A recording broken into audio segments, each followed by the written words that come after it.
নমস্কার বন্ধুরা, অনিফার্স world YouTube চ্যানেলে আপনাদেরকে স্বাগত। বাজেটে মুখ্যমন্ত্রীর ঘোষণা অনুযায়ী রাজ্যে নতুন প্রকল্প চালু হয়ে গেল, যার নাম যুবসাথী প্রকল্প, যার অফিসিয়াল ওয়েবসাইটও তৈরি হয়ে গেছে। বর্তমানে আপনারা যে ওয়েবসাইটটা দেখতে পাচ্ছেন, এটাই যুবসাথীর অফিসিয়াল ওয়েবসাইট। যুবসাথী প্রকল্পের ফর্ম ফিল আপ আগামীকাল অর্থাৎ 15ই ফেব্রুয়ারি 2026 থেকে শুরু। এই ফর্ম আপাতত আপনাদের হাতে লিখে পূরণ করে জমা করতে হবে। অনলাইন ফেসিলিটি কিছুদিন পরেই এসে যাবে। তো দেখে নিন কিভাবে এই ফর্ম ফিল আপ আপনারা করবেন এবং ফর্মটা ফিল আপ করে তার সাথে কি কি কাগজপত্র অ্যাটাচ করবেন সেটাও আমি ভিডিওর শেষে বলে দেবো। এবার একান্তই যদি আপনি চান যে অনলাইন যে ফর্মটা পাওয়া যাচ্ছে সেটা একবার দেখবেন, সেটা আপনি কিভাবে দেখবেন? এখানে এই যে যুবসাথীর যে অফিসিয়াল ওয়েবসাইট, এটাতে চলে আসতে হবে। দেখুন ওপরের দিকে ফর্ম সেকশন রয়েছে, এখানে ক্লিক করবেন, তাহলে এরকম পেজটা চলে আসবে। আর সাথে সাথে আপনি এখানে দেখতে পাবেন ডাউনলোড ফর্মস। এখানে 3টি ফর্ম দেওয়া হয়েছে। দেখুন অ্যাপ্লিকেশন ফর্ম, ফর্ম এ, এটাই হচ্ছে মেন ফর্ম। এটা আমাদেরকে ফিল আপ করতে হবে। বর্তমানে এই ফর্মটা ডাউনলোড করার অপশান কিন্তু দেওয়া হয়েছে। দেখুন অপশান ভিউ অ্যান্ড ডাউনলোড, এটা আপনারা চাইলে ডাউনলোড করে দেখে নিতে পারেন। কিন্তু এই ফর্মটা ডাউনলোড করে আপনি ফিল আপ করে ক্যাম্পে জমা দেবেন না, কোনো কাজের কাজ কিছু হবে না। আর যেটা আমাদেরকে ফিল আপ করতে হবে, সেলফ ডিক্লারেশন অ্যানেক্সার 1, এই ফর্মটাও আমাদেরকে দেওয়া হবে ক্যাম্প থেকেই। বর্তমানে ওয়েবসাইটে এখনও ফর্মটা কেমন সেটা ডাউনলোড করার কোনো অপশান দেওয়া হয়নি, অ্যাভেলেবেল সুন দেখাচ্ছে। আর সাথে ব্যাংক ম্যান্ডেট ফর্ম একটা দেওয়া হবে, সেটাও আপনাকে ফিল আপ করে জমা করতে হবে, সেটাও কিন্তু এখানে এখনও দেওয়া হয়নি। তো শুধুমাত্র যেটা মেন ফর্ম সেটাই এখানে ডাউনলোড করার অপশান দেওয়া হচ্ছে। তো আমরা সেই ফর্মটাতে গিয়ে দেখে নেব যে কিভাবে আপনি সেটা ফিল আপ করবেন, কারণ আমি এখানে যে ফর্মটা দেখাবো সেই একই ফর্ম আপনারা ক্যাম্প থেকে পেয়ে যাবেন। তো দেখুন এই হচ্ছে গভর্নমেন্ট অফ ওয়েস্ট বেঙ্গল বাংলার যুবসাথী স্কিমের অ্যাপ্লিকেশন ফর্ম। এই ফর্ম আপনাদেরকে হাতে লিখে ফিল আপ করতে হবে। এখানে ডান দিকে আপনার নিজের রিসেন্ট একটা কালার পাসপোর্ট সাইজের ফটো এখানে চিটিয়ে দেবেন এবং ফটোর ওপরে আপনি সই করে দেবেন। তারপর এখানে দেখুন যেটা আপনাদেরকে জেনে নিতে হবে সেটা হচ্ছে এই ফর্ম কিন্তু আপনি বাংলায় পূরণ করতে পারবেন না, সম্পূর্ণ ইংরেজি বড় হাতের অক্ষরে আপনাকে ফর্মটা ফিল আপ করতে হবে। কোথাও ছোট হাতের অক্ষরও ব্যবহার করবেন না।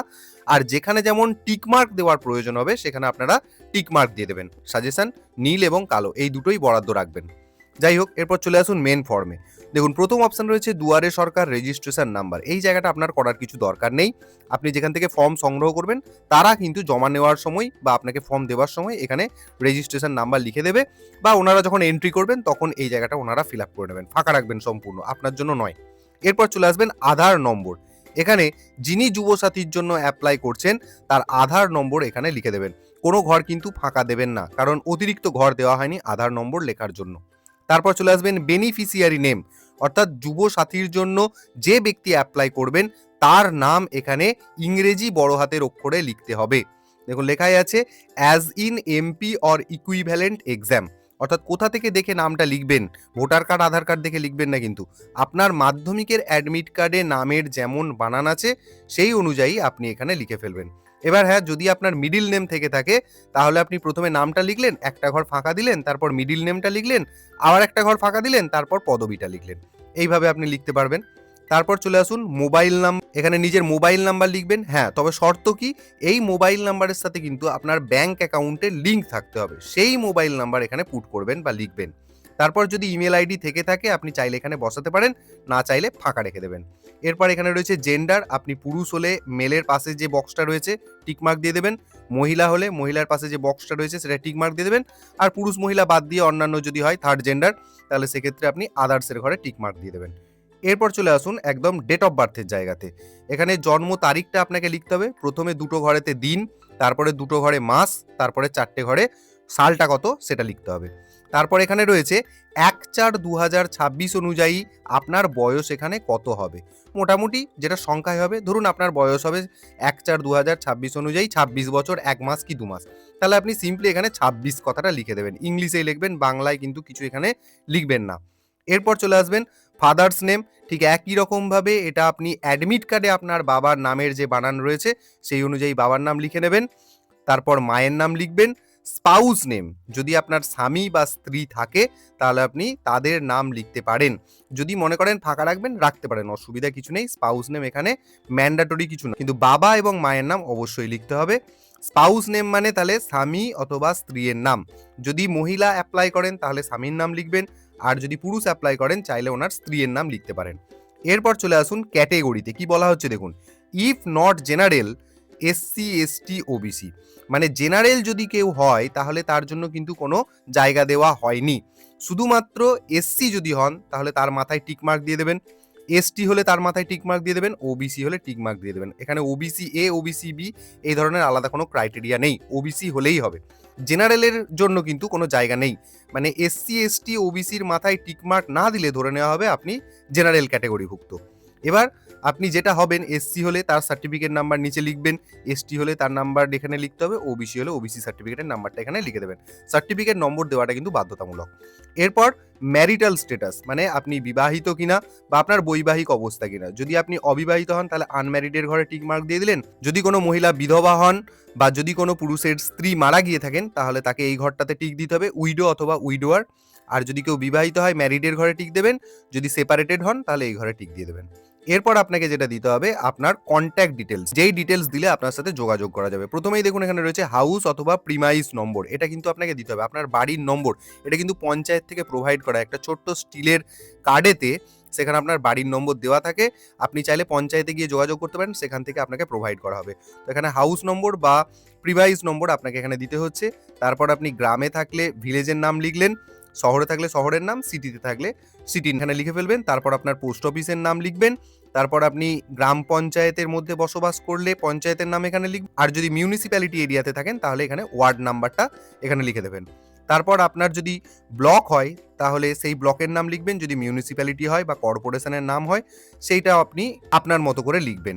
মানে যে যে জায়গায় থাকেন আর কি, ব্লকে থাকলে ব্লকের নাম, মিউনিসিপ্যালিটি বা কর্পোরেশনে থাকলে তার নাম এখানে লিখতে হবে। তারপর আপনি এখানে নিজের থানার নাম লিখবেন, তারপর নিজের জেলার নাম, আপনার এরিয়ার পিনকোড, 6 সংখ্যার পিনকোড এখানে লিখে ফেলবেন। আর এখানে স্টেট ওয়েস্ট বেঙ্গল দেখুন আগে ভাগেই লেখা রয়েছে। এরপর দেখুন এখানে যেহেতু এটা মাধ্যমিক কোয়ালিফিকেশন যাদের রয়েছে তারাই কেবলমাত্র অ্যাপ্লাই করতে পারবেন, মিনিমাম কোয়ালিফিকেশন মাধ্যমিক।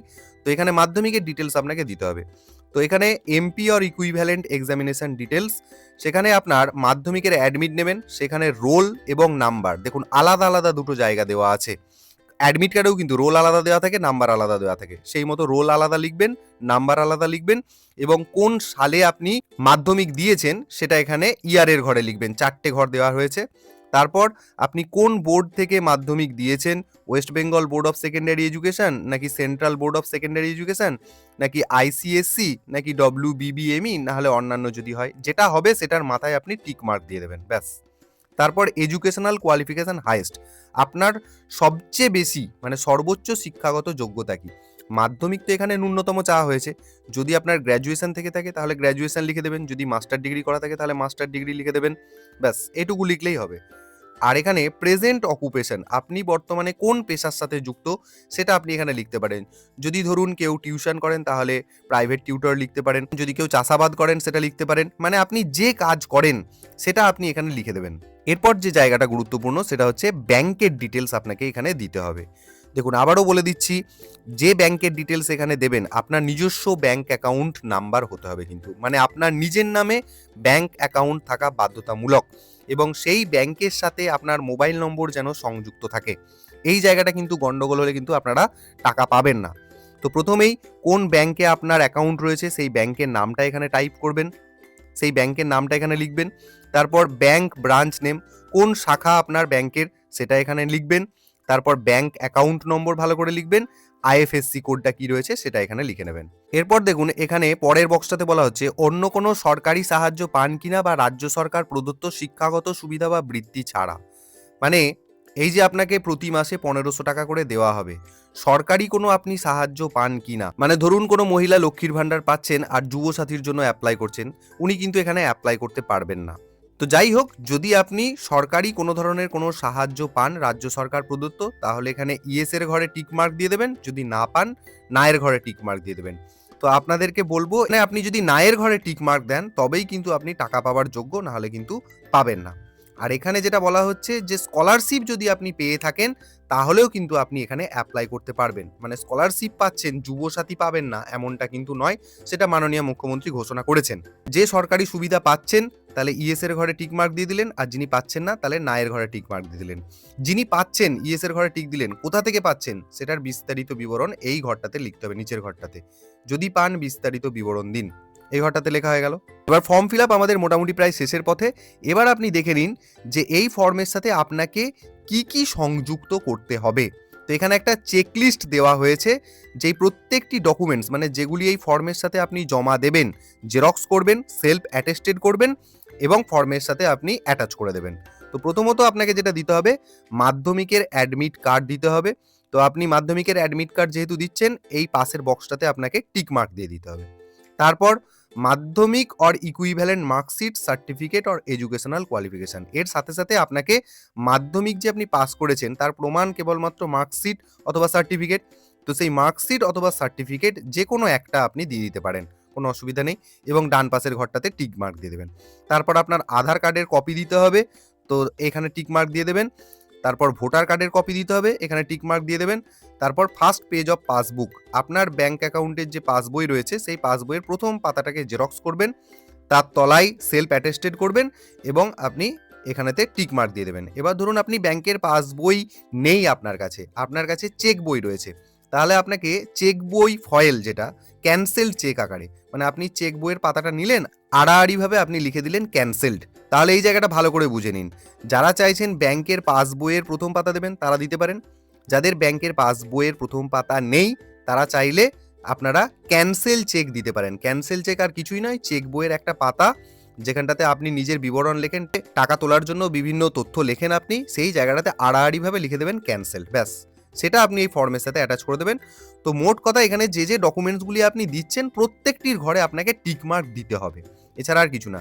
আর লাস্ট আপনি যে কাস্টের অন্তর্ভুক্ত হবেন, এসসি এসটি ওবিসি, সেই কাস্ট সার্টিফিকেটের জেরক্স আপনাকে এখানে দিতে হচ্ছে এবং এই ঘরটায় টিক মার্ক করে দেবেন। তো টোটাল 6টা ডকুমেন্টস আপনাকে এখানে প্রোভাইড করতে হচ্ছে। জেনারেল যদি হন তাহলে 5টা ডকুমেন্টস আপনাকে প্রোভাইড করতে হচ্ছে, ব্যাস হয়ে গেল। এরপর এখানে সেলফ ডিক্লারেশন রয়েছে, এটা আপনারা একটু পড়ে নেবেন, মানে এখানে যা যা তথ্যগুলো আপনি দিলেন সবই সঠিক, এই অনুযায়ী একটা ডিক্লারেশন রয়েছে। তারপর আপনি যেদিন ফর্মটা জমা করছেন সেই ডেটটা এখানে বসিয়ে দেবেন, আর যিনি আবেদন করছেন তার ফুল সিগনেচার এখানে করে দেবেন। আর নিচের এই যে সেকশনটা, এখানে আপনি দুয়ারে সরকার হোক বা এই যুবসাথীর যে ক্যাম্প হচ্ছে যেখানে আপনি জমা দেবেন, ওনারা এই জায়গাটা ফিল আপ করবেন। এই যে অ্যাকনলেজমেন্ট বলে যে এরিয়াটা রয়েছে, এখানে এই জায়গাটা ওনারা ফিল আপ করে নেবেন। বা আপনি চাইলে এই যে আয়ের পরে যেটা রয়েছে না জায়গাটা, এখানে নিজের নামটা লিখবেন, তাহলে কাজটা এগিয়ে থাকবে আর কি। আয়ের পরে এখানটায় নিজের নাম লিখতে হবে। এরপর এখানে সন, ডটার অথবা ওয়াইফ, যেটা আপনার ক্ষেত্রে প্রযোজ্য হবে সেটার মাথায় টিক মার্ক দিয়ে দেবেন। দিয়ে আপনি এখানে যদি সান লেখেন তাহলে বাবার নাম অথবা মায়ের নাম লিখবেন। সন অথবা ডটারের ক্ষেত্রে বাবা অথবা মায়ের নাম লিখতে হবে এই পাশের ঘরটাতে। আর যদি ওয়াইফের মাথায় টিক দেন তাহলে এখানে হাজব্যান্ডের নামটা লিখতে হবে। তারপর এখানে অ্যাপ্লিকেশন অন, মানে কত তারিখে আপনি জমা করছেন সেই ডেটটা এখানে বসিয়ে দেবেন। নিজের মোবাইল নাম্বার যেটা ব্যাংকের সাথে সংযুক্ত রয়েছে সেটা এখানে দিয়ে দেবেন। নিজের আধার নম্বর এখানে দিয়ে দেবেন। তারপর এখানে যারা ওই অফিসিয়াল রয়েছে তারা এখানে কত তারিখে আপনার ফর্মটা রিসিভ করেছে সেই ডেট বসিয়ে এখানে স্ট্যাম্প সই দিয়ে দেবে। তারপর এই কাউন্টার ফয়েলটা আপনাকে মূল যে অ্যাপ্লিকেশন ফর্ম সেখান থেকে কেটে নিয়ে আপনাকে দিয়ে দেবে। দেখুন লেখাই আছে to be perforated and hand over to beneficiary, মানে আপনি যে জমা করলেন তার একটা রিসিভ কপি এটাকে বলা যায়। তো এইভাবেই আপনারা কিন্তু সহজ পদ্ধতিতে একদম সেম টু সেম ফর্মই আপনারা পাবেন। তো আপনাদের ফর্ম ফিল আপ নিয়ে আশা করছি কোনো অসুবিধা হবে না। এরপরেও যদি হয় আমাকে অবশ্যই কমেন্টে জানাবেন। এছাড়াও আরও যে দুটো ফর্ম যেটা এখনও কিন্তু ডাউনলোড করার অপশান দেয়নি, দিলেই আমি সেই ফর্মটা কিভাবে ফিল আপ করবেন সেগুলো আপনাদের সাথে আমি আলোচনা করব। তো তার জন্য অবশ্যই আপনারা চ্যানেলটাকে সাবস্ক্রাইব করে নিন এবং যুবসাথীর ফর্ম ফিল আপ যারা করছেন তাদের সাথে অবশ্যই এই ভিডিওটি শেয়ার করতে ভুলবেন না।